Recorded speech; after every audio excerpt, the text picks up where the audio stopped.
to our third lecture on labor supply.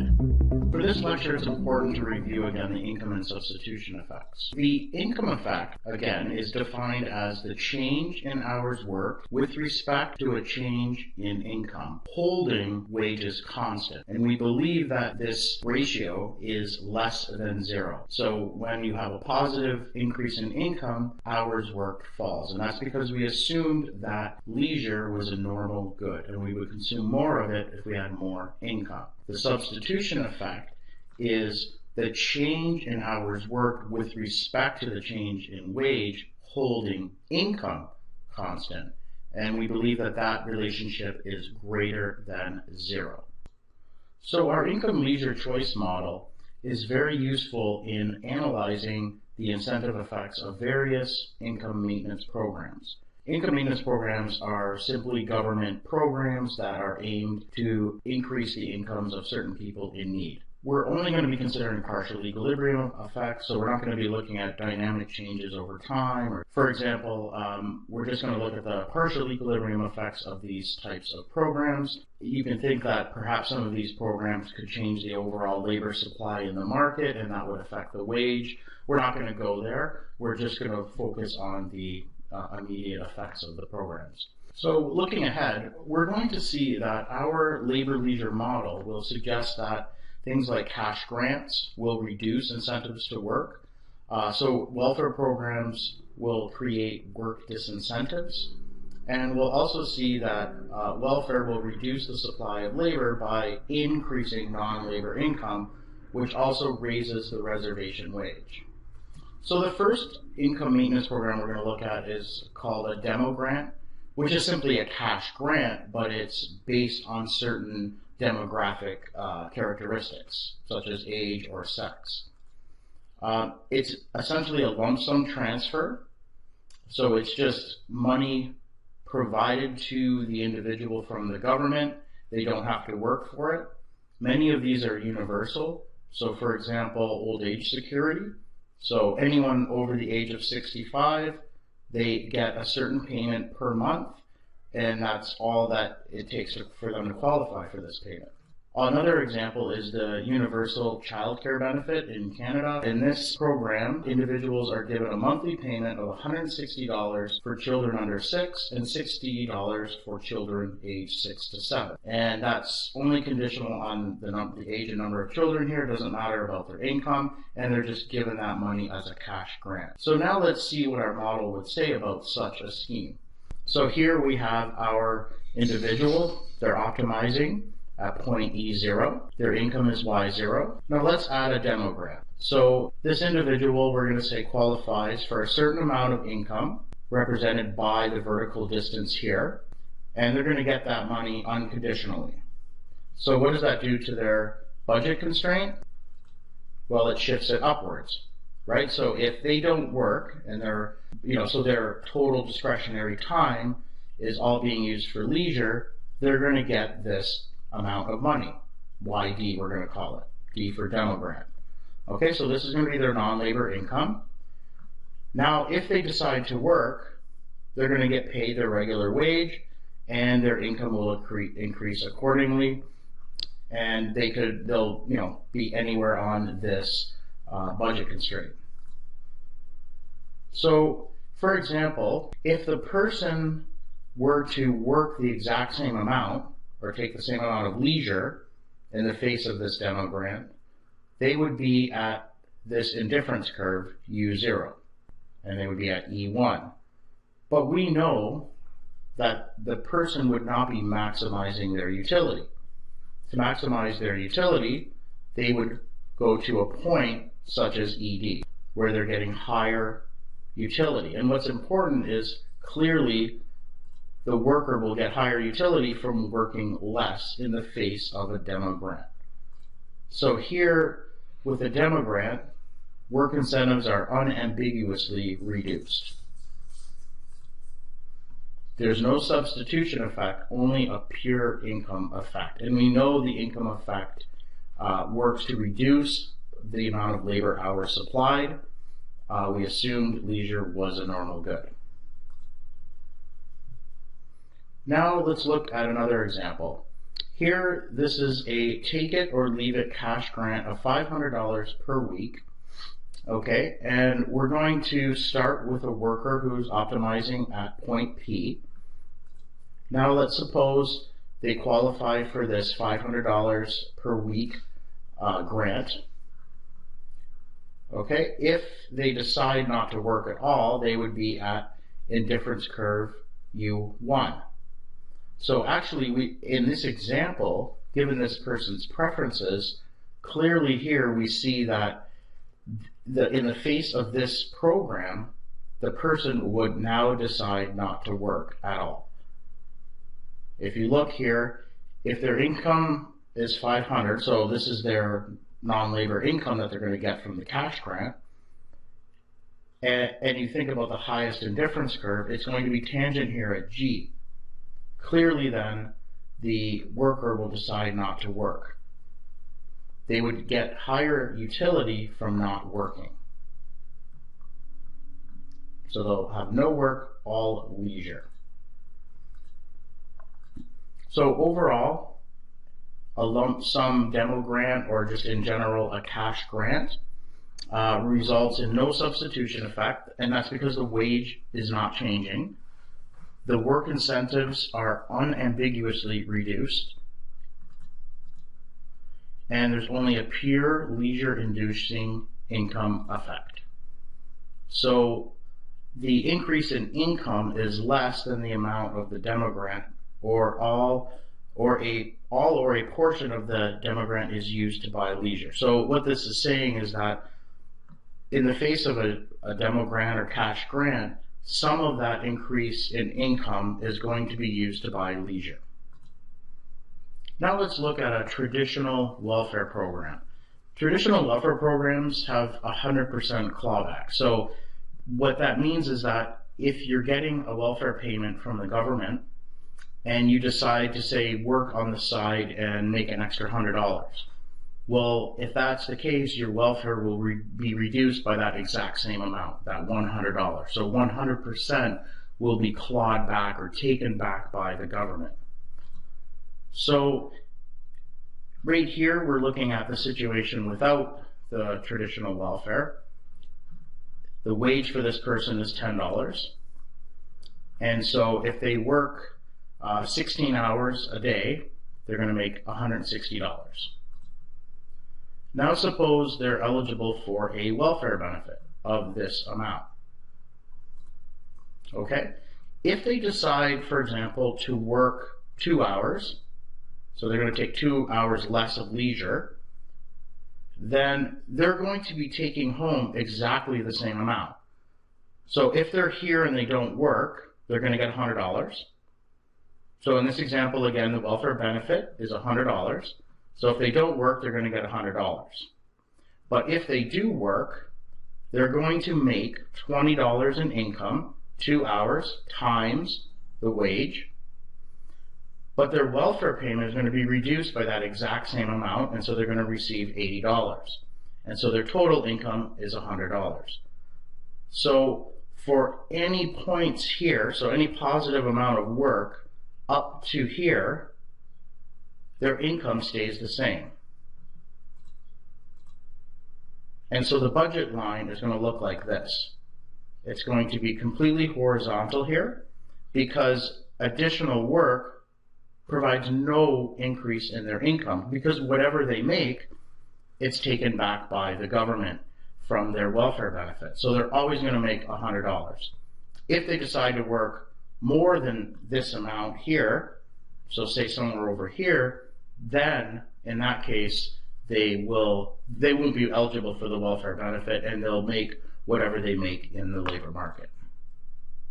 In this example, this point is 10. So if they work,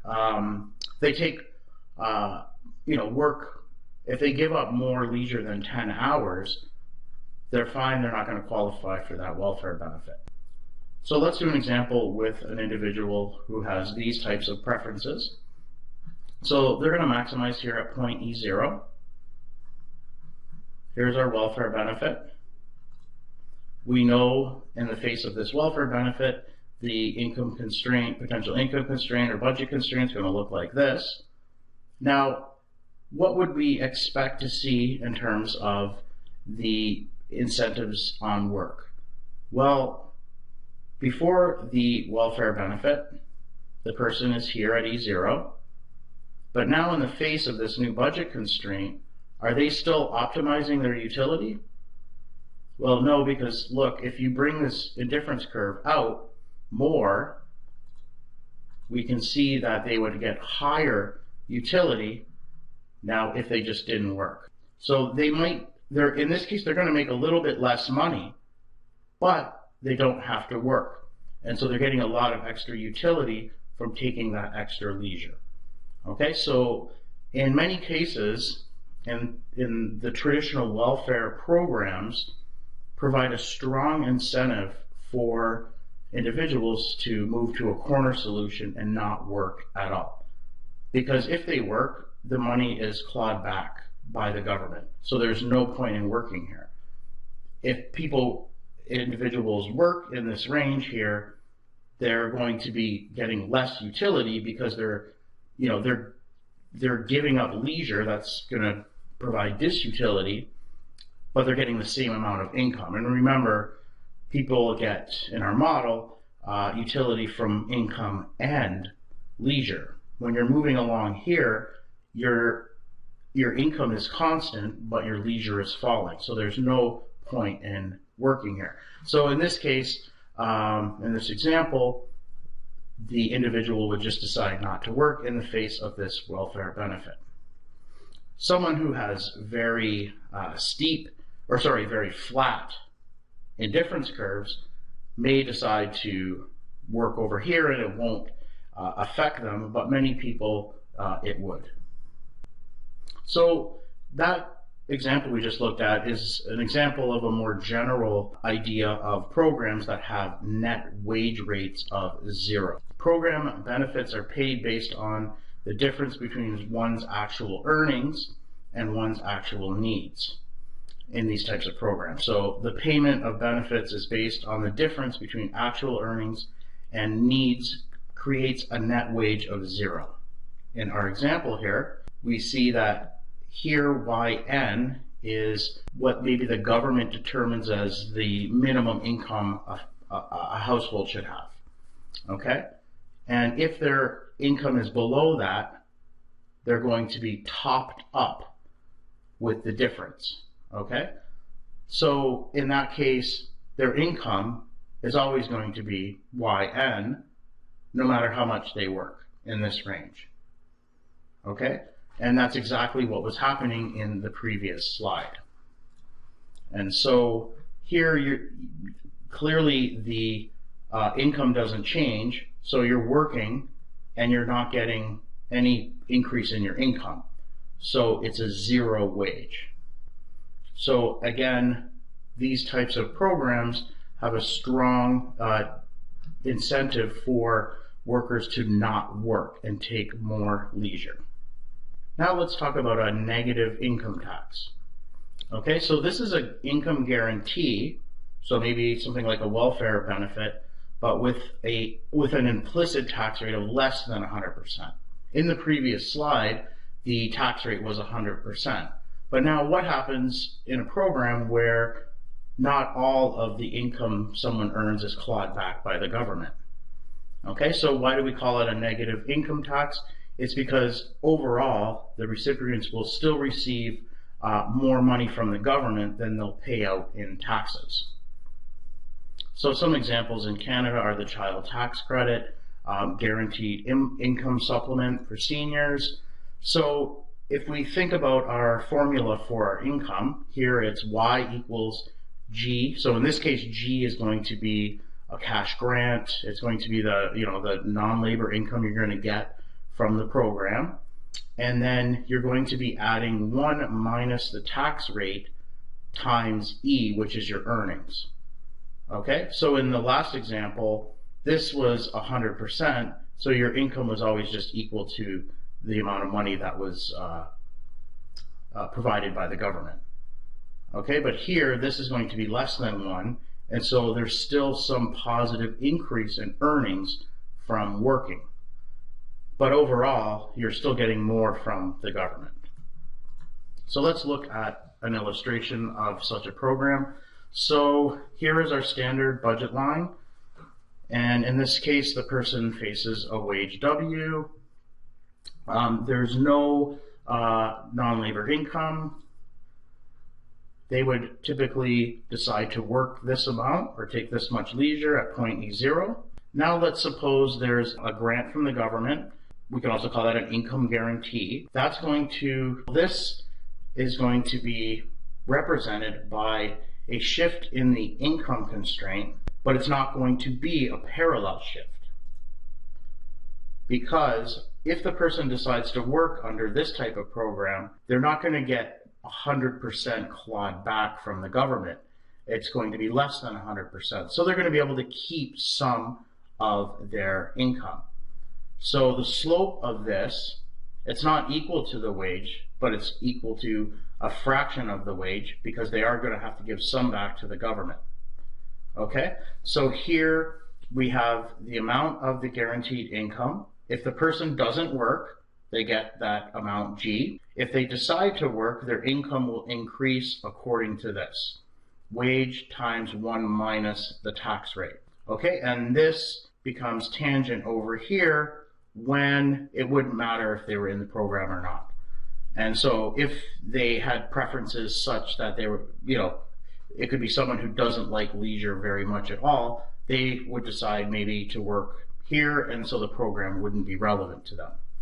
But for people with steeper indifference curves, they more than likely will get affected by this program. So in the face of this new budget constraint, what would this individual do? Well, clearly they would move to a point that maximizes their utility here at EN, and it is going to be in the direction that reduces work effort. Okay, so the new equilibrium will unambiguously lie to the right. And that's because both the income and substitution effects work in the same direction to reduce work effort. Let's just think about this. So we can clearly see that there's an income effect. Okay, so remember, the income effect holds the wage constant. Okay, so if we were to take away this person's income until they were tangent at this indifference curve before, we would see that the substitution effect would clearly reduce hours worked, and also the income effect is going from this distance from here to here, and that's also going to reduce work effort. Now, another way to think about this is that we know the income effect is going to reduce hours worked. Okay, so clearly there's an income effect here because they're getting a cash grant. Okay, so there's an income effect that's going to make the person work less. What's the question though is whether or not the substitution effect is going to make them work more or less. Well, what's happening to the wage under this program? Without the program, the wage was W. With the program, the wage is a fraction of W. So the wage is less in the face of the program. And so we know a reduction in the wage rate, holding income constant, will reduce hours worked. So both the income effect and the substitution effect are working in the same direction. So this program will also unambiguously reduce work effort or hours worked. The effect could be smaller though than the traditional welfare program, and so it could in some cases be an improvement, but it still unambiguously reduces work effort. So here's another example. We have an individual who is optimizing at point P and deciding to take 70 hours of leisure. That's in the absence of a welfare program. Now suppose there's a welfare program that gives a cash grant of $500. Okay, so now this person can get a non-labor income of $500, sorry.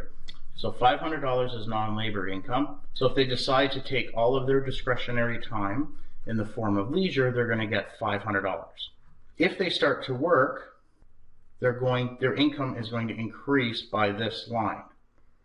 And this line, the slope of it, is half of the slope of the original budget constraint.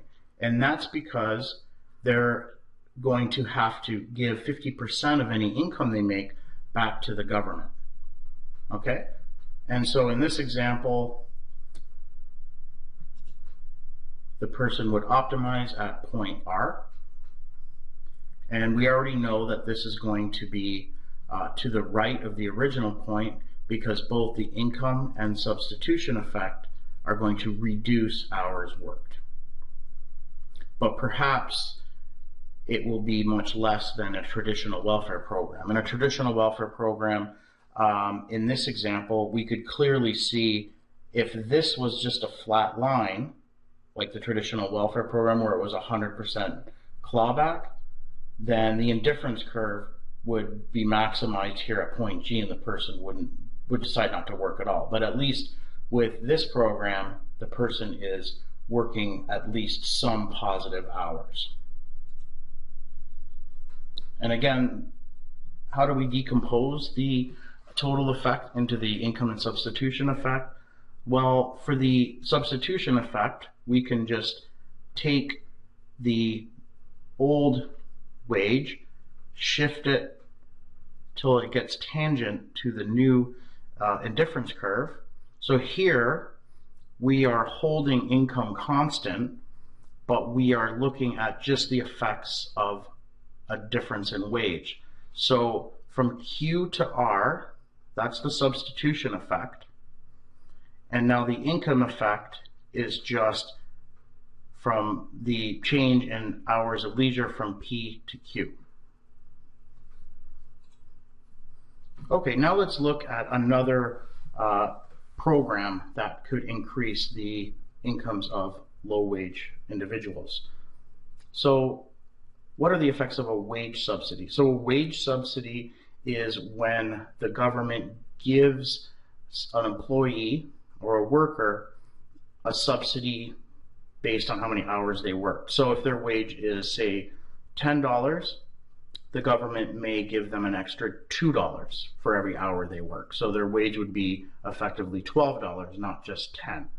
So with a wage subsidy, we're just saying that we're going to have our budget constraint rotate to the right.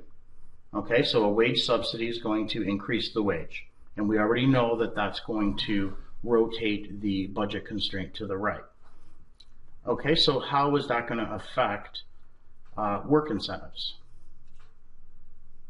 Well, in this example, the person would decide to work less, right? Because their leisure is going to increase. So in this case, we have that the income effect would dominate the substitution effect. So if you remember, when you have a wage change, there's two effects, substitution effect and income effect. And we know that they work in the opposite directions. The income effect makes us want to work less, and the substitution effect makes us want to work more if there's a wage increase, and the other way around if there's a wage decrease.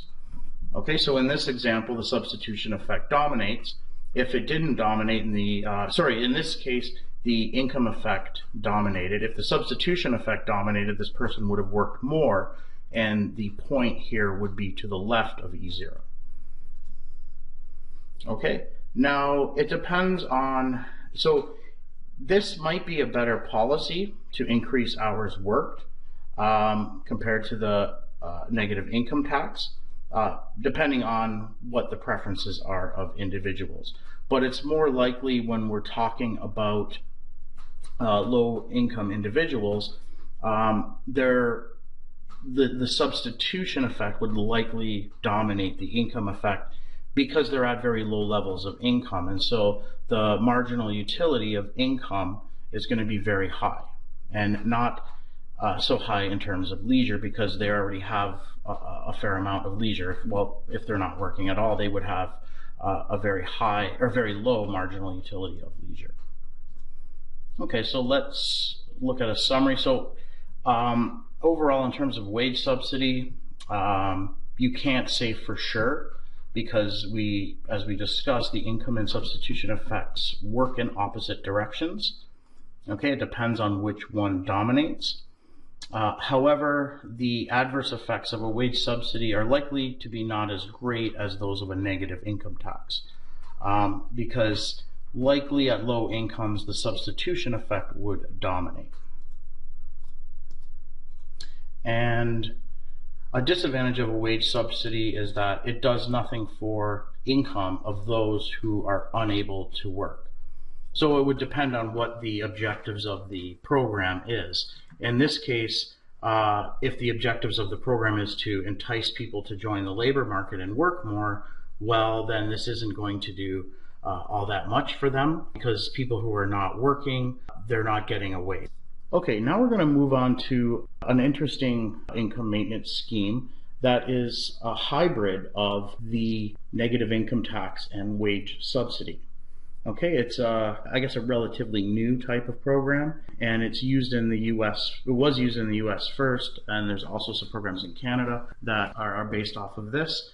What it is, it's a refundable tax credit or subsidy that is paid irrespective of other income taxes paid by the individual. In the US, families who received roughly $60,000 in 2019 would qualify.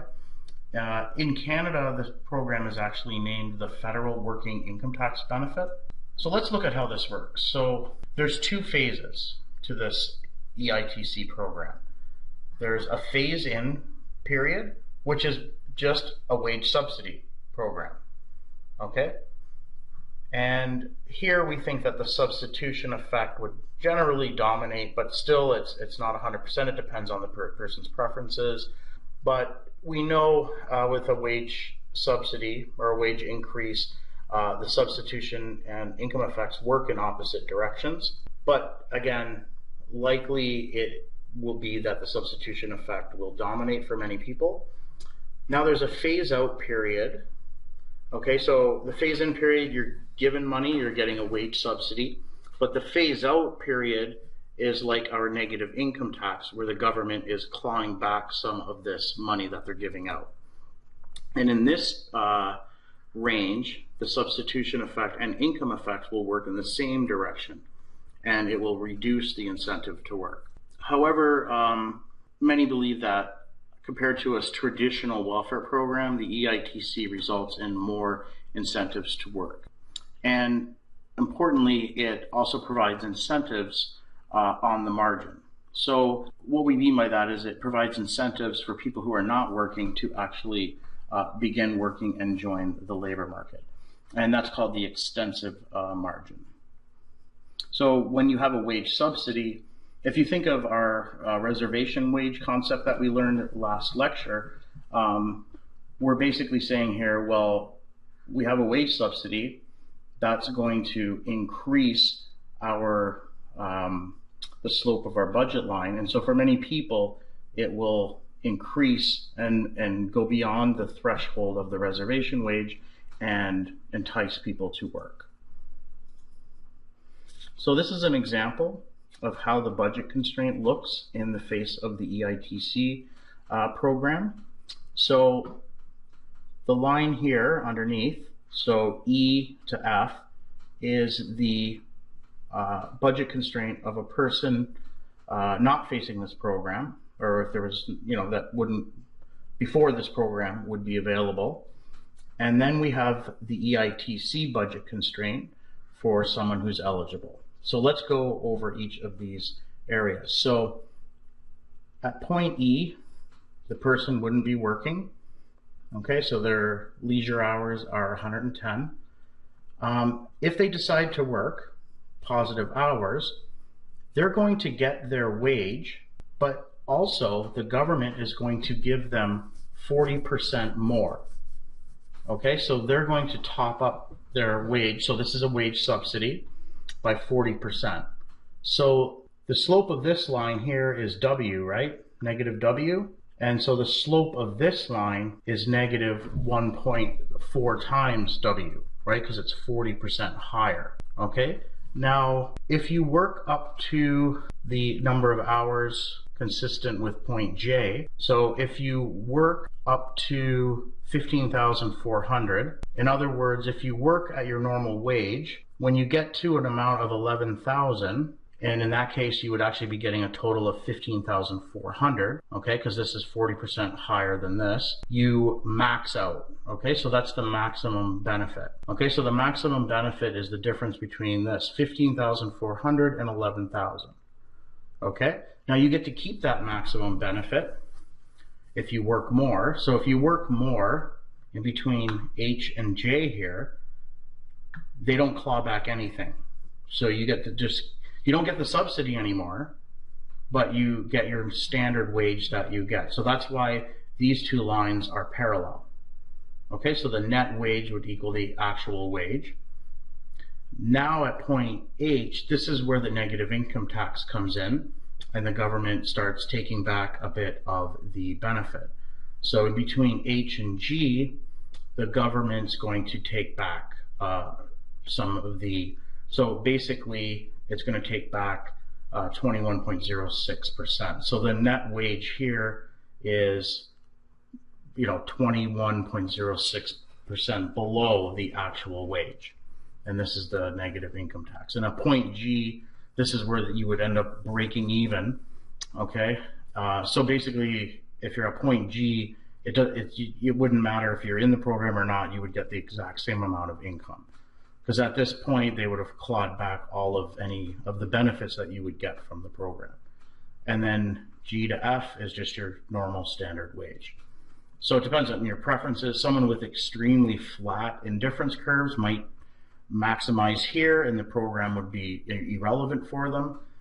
Many people might have steep indifference curves, and so they would typically maybe maximize down here. And so you can see there's going to be some effect of this new budget constraint on their choice to work. Another illustration, so just a general illustration, the overall pattern of the earned income tax credit is you have a phase-in period, which is the wage subsidy, and a phase-out period. Many of the times, though, after we get to point B, you get to keep the credit for a certain number of hours additional, so for a certain amount of additional hours work, but then the phase-out period starts eventually.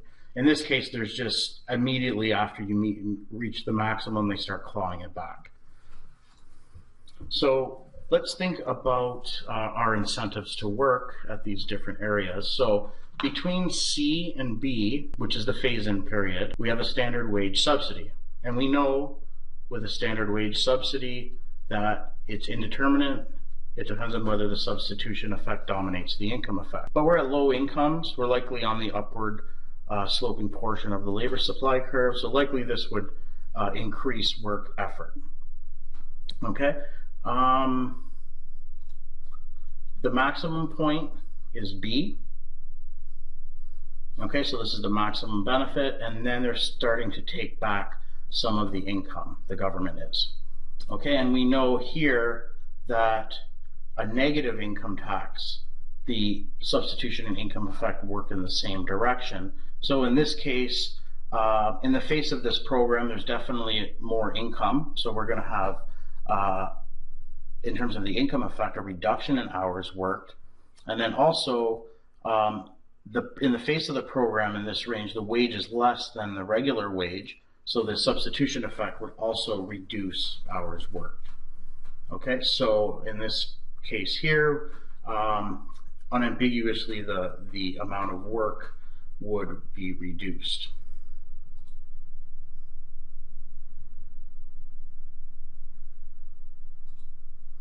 Here's another example. So this is the EITC in the US for someone who's unmarried with 2 children, and this is for 2012. So in this scheme, we see that the wage subsidy is $1.40, is 40%. Okay, so here we're saying that the wage under the program from A to B is 1.4 times the regular wage. Okay, so it's 40%. Okay, then when we get to point B, so when the person makes 13,090, they're getting the maximum amount of the credit. Okay, so they're getting this vertical distance in terms of the credit from the government, right? This is the 40% higher. So 40% or 1.4 times this amount would be the associated income level at the maximum of the program. But after point B, the person can work some more hours, and the government's not going to take any of that benefit back. Okay, so up to point D, you're fine, you're not going to lose any. But after point D, when you work additional hours, you're only going to keep 79% of your wage, 0.79 times the wage. So this is the negative income tax portion. And then the break-even point of this program is at point E. So if someone just, had certain preferences that are very flat and maximized here, for example, the program's irrelevant to them.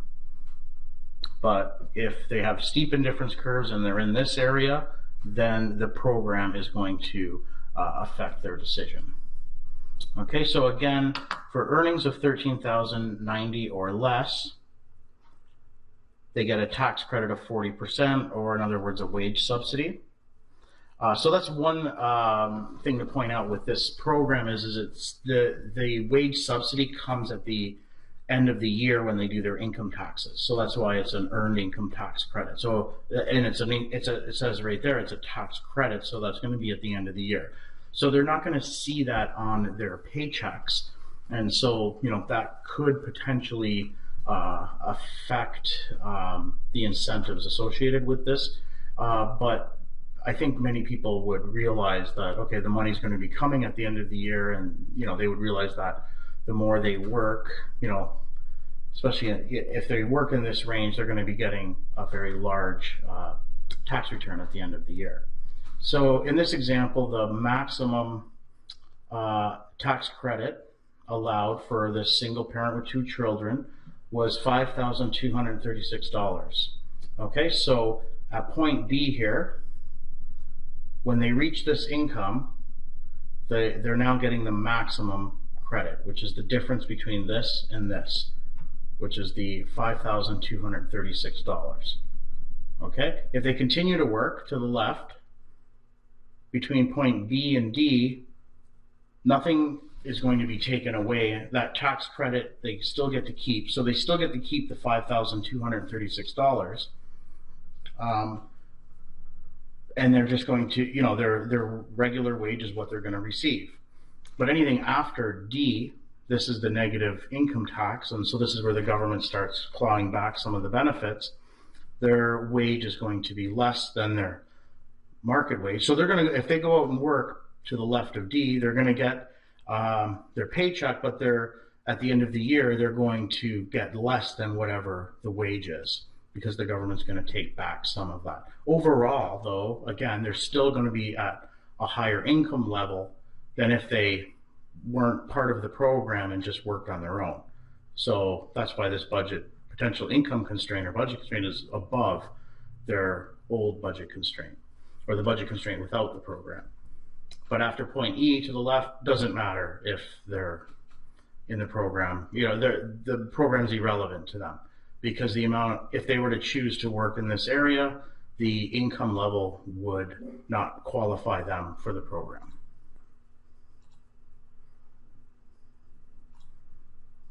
Again, here the slopes are equal, and that's because they get to keep the benefit, and so their wage that they're going to get under the program is equal to their market wage.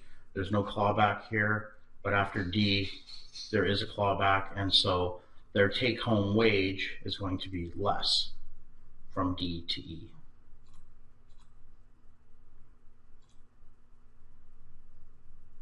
It's useful to go over again the work incentive effects for the different ranges of this budget constraint. It's good to reinforce these ideas. If someone has preferences on between A and B, so think of before the program, if someone's indifference curve is, say, here, and then all of a sudden they're able to enroll in this program, what's the effect on hours worked? Well, we know that that's just a wage subsidy, and so we know it's indeterminate. However, for many people, it's likely that the substitution effect would dominate the income effect because we're at very low levels of income here. Between B and D, well, that's just a pure income effect. So we know if someone was originally here, the program would reduce their hours worked. And if they're along the point DE, well, we know that that would also reduce hours worked because we have the substitution effect and income effect working in the same direction.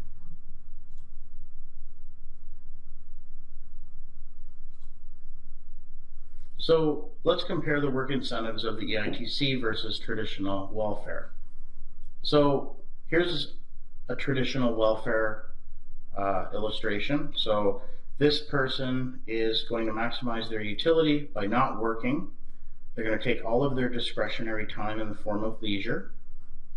Okay, and remember, with a traditional program, there's 100% clawback. So the budget constraint would be horizontal here. So as the person works more and takes less leisure, their income is going to stay constant because the government is just going to take away from their benefit any amount that they made in the labor market. So clearly here, if there wasn't this welfare program, the person would maximize their utility by working some positive hours, but in the face of this welfare program, they decide not to work. So there's a strong disincentive to work. Now let's think about the EITC program. Everything else is the same, but we have an EITC program. So at first we have a wage subsidy and then a phase out. Well, clearly here,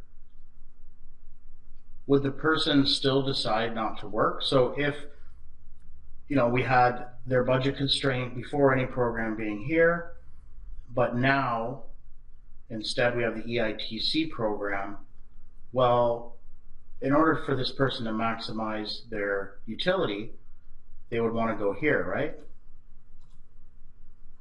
And so they would want to provide positive hours worked in the labor market.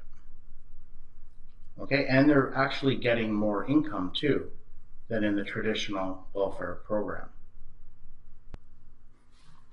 Okay, let's do some practice questions.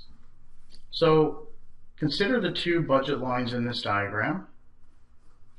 And the question is, if the person's optimum number of hours worked is 7 hours, what must the wage be? Okay, well, if this person is working 7 hours, then they must be taking 24 minus 7 hours of leisure. So 24 minus 7 is 17. So they're optimizing here. So that tells us that they're at this point, and it tells us that they're on this budget constraint. So what's the wage associated with this budget constraint? Well, we know if the person worked all 24 hours, they would get $240. So that must be $10 per hour. 10 times 24 equals 240. And so the answer is A, $10. Now assume under an income maintenance program that the basic benefit or guarantee is $9,000. Okay, and now suppose that the benefit reduction rate is 50%. So that tells us this is a negative income tax scheme. Okay, so they're going to get a basic benefit of $9,000 per year. And if they work and make income, that's going to be taken back or clawed back from the government at 50%. Okay, so if a family has an earned income of $3,000 per year, what would its subsidy payment be? Okay, well, it's going to get, let's think about this. So the government would give them $9,000 if they weren't working at all. But then this person is deciding to work, and they're getting $3,000. So how much of that $3,000 is the government going to take away from them? Well, we're told they're going to take 50% of it. So they're going to take $1,500. So in that case, their subsidy payment, so the answer is B, $7,500. Next question. So Sally can work up to 3,120 hours each year. She has a busy social life, and sleep takes up the remaining time, her remaining time. She earns a fixed hourly wage of $25, and she owes a 10% payroll tax on the first $40,000 of income. Above $40,000 of income, there is no payroll tax. A payroll tax is simply a tax on your income, but it's taken off your paycheck. So an example of that would be employment insurance or Canada Pension Plan. Okay, so now we're also told that Sally faces a progressive income tax rate. Okay, so on the first $10,000 of income she makes, she doesn't pay any tax, it's zero. From $10,000 to $60,000, her marginal income tax is 25%. And then above $60,000, the marginal tax rate is 50%. Now the question is asking us to graph Sally's budget line. Okay, so all of our information is here. We have the wage is $25. The total discretionary time is 3,120 hours. The payroll tax is 10% on any income less than $40,000. She faces a progressive income tax scheme such as this. So the first $10,000 she doesn't pay any tax. Any income from $10,000 to $60,000 she pays 25%, and then anything above $60,000 she pays 50%. Okay, so I put these in columns, and let's start with if she were to take all of her time in leisure. So this 3,120 hours, if it's in leisure, she wouldn't work at all, okay? She wouldn't then pay any payroll tax. Her income would then just be in this case, it would be zero, because there's no there's no cash grant or anything like that. Her income tax would be zero, and her after-tax income would be the same as her before-tax income, which would be zero. As we go down, she's going to increase her work. If Sally decides to not work at all and take all of her discretionary time in the form of leisure, well, then she's not going to make any money, so her work hours will be zero. However, if she decides to work 120 hours, for example, she'll have 3,000 hours of leisure, 120 hours of work. Her before tax income is going to be 3,000, okay, because she's going to work 120 hours at $25 per hour, but she has to pay a payroll tax. So the payroll tax will be 10% of this amount, so it'll be 300, and her income tax will be, in this case, zero, because she's making under 10,000, and her after-tax income will be 2,700. Okay, so we fill in all of the values from 320 to zero, and if we plot y after tax with leisure, so the first and the last column, we'll get her budget constraint. So if we do that, we will get this diagram right here. Okay, so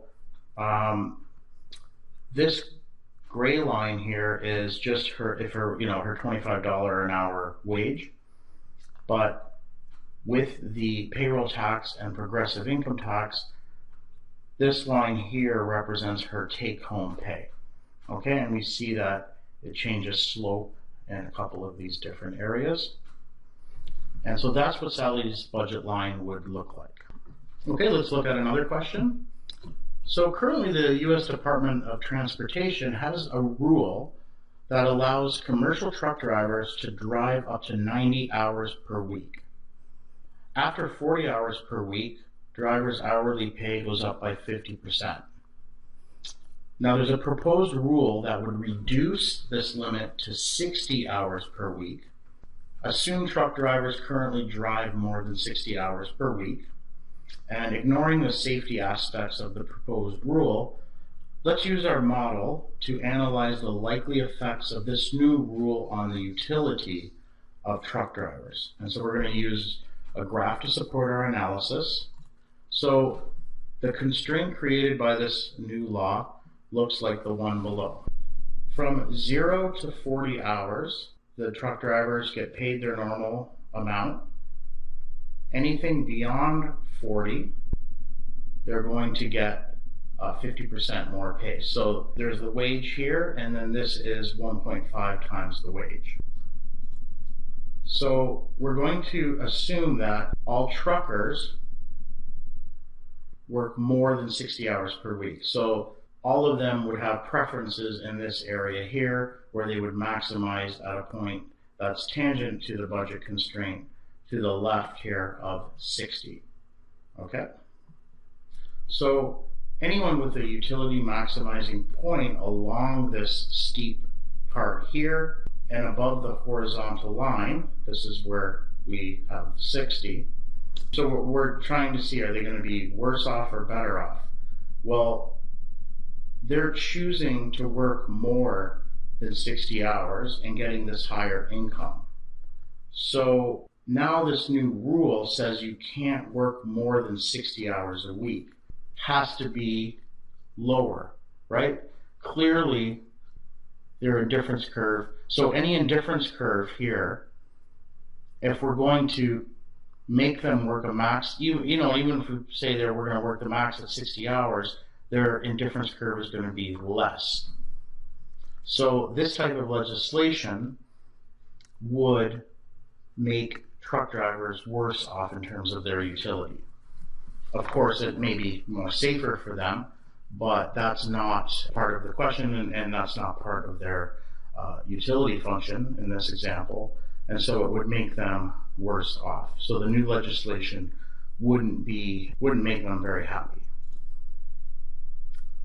So another question, suppose a country passes a law that cuts the standard workday from 8 to 7 hours. Overtime hours worked per day beyond the standard workday in this country is paid at 50% above the normal wage rate. Please answer the following questions related to the work incentives facing workers in this country.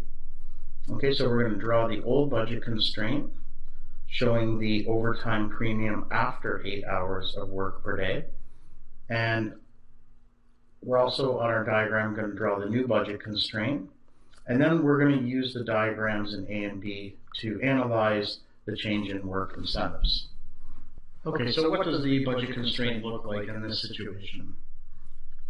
So if someone starts working positive hours, their income goes up by the wage.